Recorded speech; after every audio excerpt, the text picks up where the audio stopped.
ધોરણ 8 વિષય સામાજિક વિજ્ઞાન પ્રકરણ 6 માનવ સંસાધન, જેમાં આજે આપણે વસ્તી વૃદ્ધિથી સમજવાનું શરૂ કરીશું. તો સૌપ્રથમ વસ્તી વૃદ્ધિ એટલે શું તે અંગેની માહિતી મેળવીએ.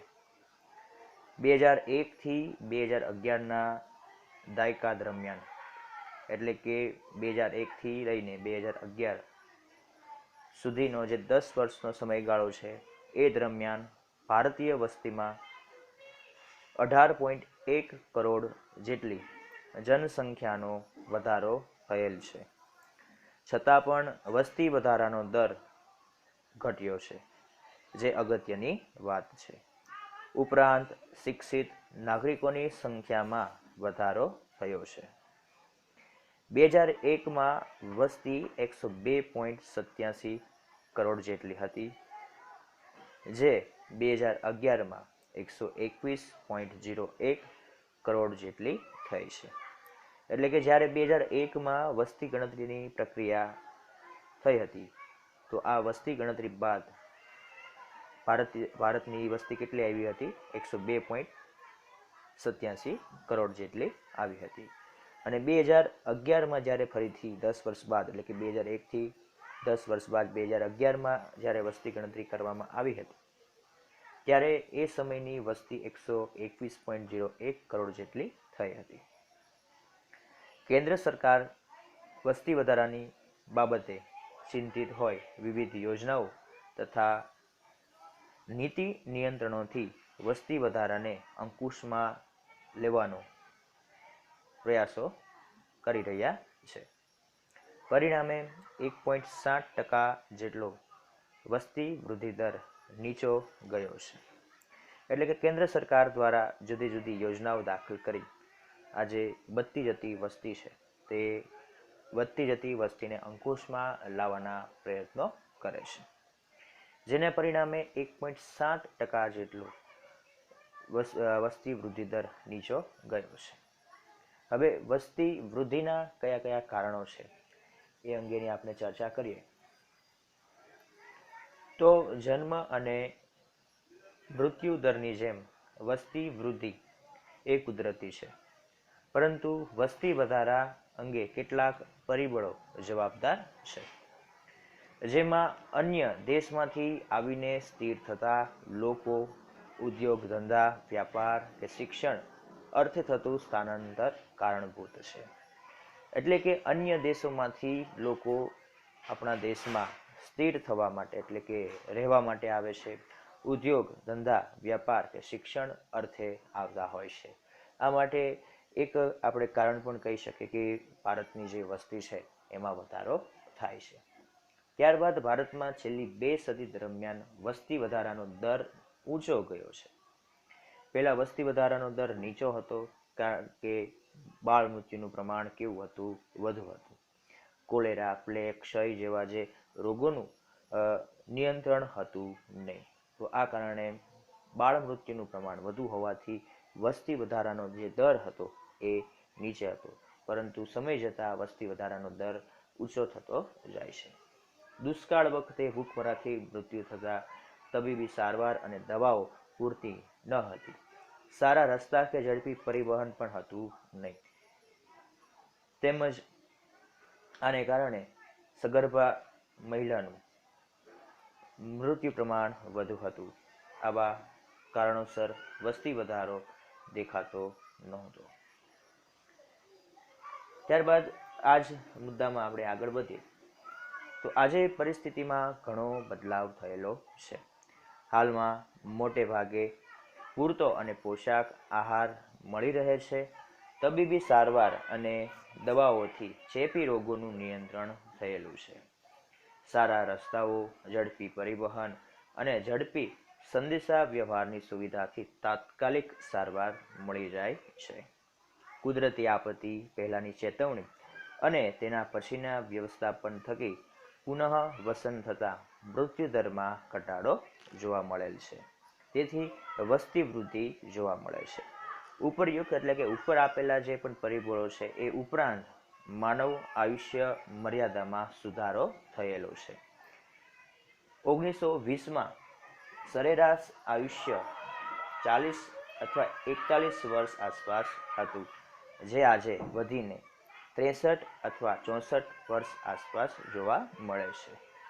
ઉપરાંત કેટલાક કારણોસર જન્મદરમાં ઘટાડો થયેલ નથી, જેમ કે નિરક્ષરતા, અંધશ્રદ્ધા ને વહેમ, રૂઢિગત માન્યતાઓની પરંપરા, બાળ લગ્ન છે, ગરીબી છે, વિધવા પુનઃ લગ્ન છે, નાના કુટુંબની આદર્શ ભાવનાનો અભાવ જેવા અનેક પરિબળોથી વસ્તી વધારો જોવા મળે છે.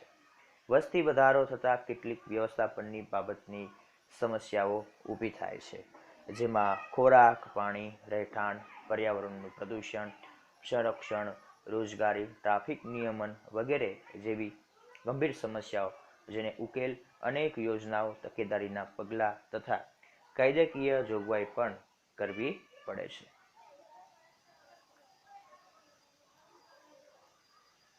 હવે આપણે આટલું જાણો એમાં ખાસ મહત્વની આપણે એક બાબત આપી છે.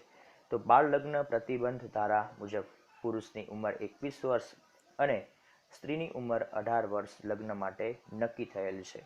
તે પહેલાં લગ્ન કરવા એક ગુનો છે. એટલે કે અહીં આપણે આપી દીધેલું છે કે ભાઈ બાળ લગ્ન પ્રતિબંધ ધારા અનુસાર પુરુષની લગ્ન કરવા માટેની ઉંમર 21 વર્ષ અને સ્ત્રીની લગ્ન કરવા માટેની ઉંમર 18 વર્ષ છે. આ વર્ષ પહેલાં એટલે કે 21 વર્ષ પહેલાં અને 18 વર્ષ પહેલાં જો લગ્ન કરવામાં આવે તો એ લગ્ન કરવા ગુનો છે.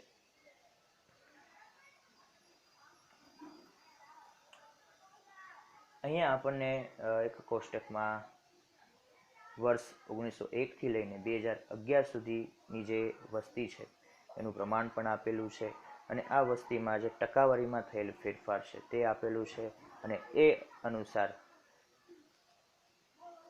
વાર્ષિક વૃદ્ધિ દર પણ આપણને જુદા જુદા વર્ષનો આપેલો છે, જેમાં આપણે જોઈ શકીએ છીએ કે જુદા જુદા વર્ષ આપેલા છે.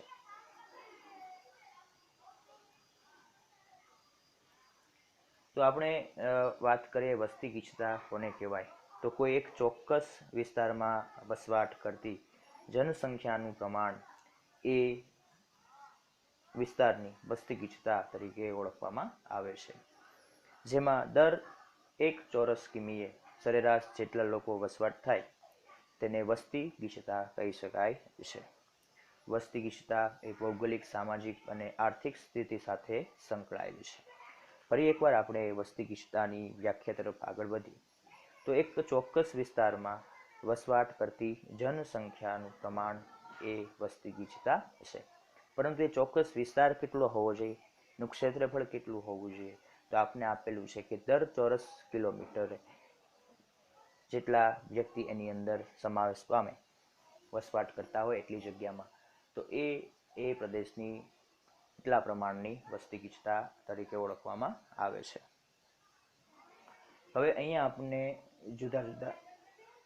જુદા જુદા કોષ્ટક સ્વરૂપે માહિતી આપવાની પ્રયત્ન કરવામાં આવ્યો છે, તો જેમાં સમગ્ર વિશ્વમાં કુલ જે વસ્તી છે તે સરેરાશ વૃદ્ધિ દર, કુલ ઉત્પાદકતા દર, બાળ મૃત્યુ દર અને સરેરાશ આયુષ્ય વર્ષોમાં આપણને પ્રાપ્ત થાય છે. જેમાં સમગ્ર વિશ્વમાં આપણે વાત કરીએ તો 6749.7 મિલિયન જેટલી વસ્તી છે સમગ્ર વિશ્વની, બરાબર છે. એમાં સરેરાશ વૃદ્ધિ દર આપણે આપેલો છે 2005 થી લઈને 2010 સુધી 1.2 છે. કુલ ઉત્પાદકતા દર 2007ના વર્ષનો છે 2.54. બાળ મૃત્યુ દર 1000 બાળકોના મૃત્યુ કેટલા થાય છે, તો 49 બાળકો મૃત્યુ પામે છે. સરેરાશ આયુષ્ય આપણને આપેલું છે વિશ્વ કક્ષાએ, તો પુરુષનું આયુષ્ય છે 65.1 વર્ષ અને સ્ત્રીનું જે સરેરાશ આયુષ્ય છે એ 69.6 વર્ષ આપેલું છે. એ જ રીતે જે દેશોએ વિકાસ કરી લીધેલો છે એવા દેશો, વિકસિત દેશોમાં આપણને એ પ્રમાણેની વસ્તી આપી છે, સરેરાશ વૃદ્ધિ દર આપેલો છે, કુલ ઉત્પાદકતા આપણને અહીંયા આપવામાં આવેલી છે. તો એવા દેશોની અંદર જે બાળ મૃત્યુ દર છે એનું પણ પ્રમાણ આપણને અહીંયા કોષ્ટકની અંદર આપેલું છે. તો આપણે ભારતની આપણે વાત કરીએ તો આપણી પાસે 2008ની જે વસ્તી હતી એની ચર્ચા કરીએ તો 1186.2 મિલિયન જેટલી વસ્તી હતી, જેમાં સરેરાશ વૃદ્ધિ દર 1.5 જેટલો જોવા મળે છે, જેના વર્ષ આપેલા છે 2005થી લઈને 2010. 2007માં કુલ ઉત્પાદકતા કેટલી હતી? 2.78%. બાળ મૃત્યુ દર કેટલો હતો? દર 1000 બાળકે 54 બાળકોના મૃત્યુ થતા હતા. એ જ સમય આજુબાજુ આપણે જ્યારે સરેરાશ આયુષ્યની વાત કરીએ તો ભારત દેશમાં પુરુષનું સરેરાશ આયુષ્ય 2008 દરમિયાન 63.3 વર્ષ અને સ્ત્રીનું સરેરાશ આયુષ્ય વર્ષમાં 66.6 વર્ષ હતું. તો આ રીતે આપણે જુદી જુદી માહિતી આ કોષ્ટકની અંદરથી પ્રાપ્ત કરી શકીએ. એના પછીના કોષ્ટકની અંદર આપણને આપેલું છે કે ભાઈ વસ્તીના કદની દ્રષ્ટિએ અગ્રીમ 10 દેશો કયા કયા છે. તો આપણને આપેલું છે 2008નું અહીંયા કોષ્ટક આપવામાં આવેલું છે અને 2050નું સંભવિત કોષ્ટક આખું તૈયાર કરવામાં આવેલું છે આંકડાઓ સાથે. તો અહીંયા જેટલી પણ વસ્તી આપેલી છે મિલિયનમાં આપેલી છે. તો સૌપ્રથમ પહેલા નંબર ઉપર કોણ આવે છે? ચીન, કે જેની આપણે વસ્તી મિલિયનની અંદર આપણે ગણીએ તો 1324.7 મિલિયન જેટલી વસ્તી ચીન દેશ ધરાવે છે. ત્યાર પછી બીજા ક્રમ ઉપર કોણ આવે છે? ભારત, જેની પાસે 1149.3 જેટલી વસ્તી જોવા મળે છે.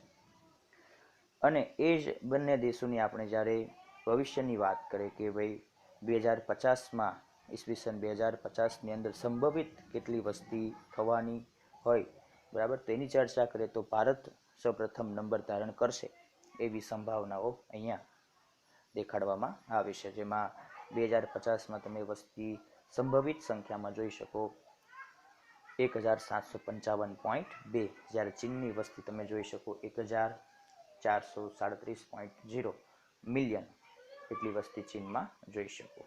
તો અહીંયા આપણને સંભવિત અને 2008ની જે વસ્તી હતી એ બંને આંકડાઓ જુદા જુદા 10 દેશોના આપવામાં આવેલા છે, જે વસ્તીના કદની દ્રષ્ટિએ સૌથી અગ્રીમ 10 દેશોની યાદીમાં પોતાનું નામ ધરાવે છે. અને અહીંયા લખેલું છે કે ભાઈ 1 મિલિયન બરાબર કેટલા આપણે ગણવાના છે? 10 લાખ. અને અહીંયા જેટલી પણ વસ્તી આ કોષ્ટકમાં આપી છે એ મિલિયન આંકડાની અંદર આપેલી છે. હવે આગળ વધીએ કે દુનિયાના બધા જ દેશોમાં વસ્તીનું પ્રમાણ વિવિધ છે.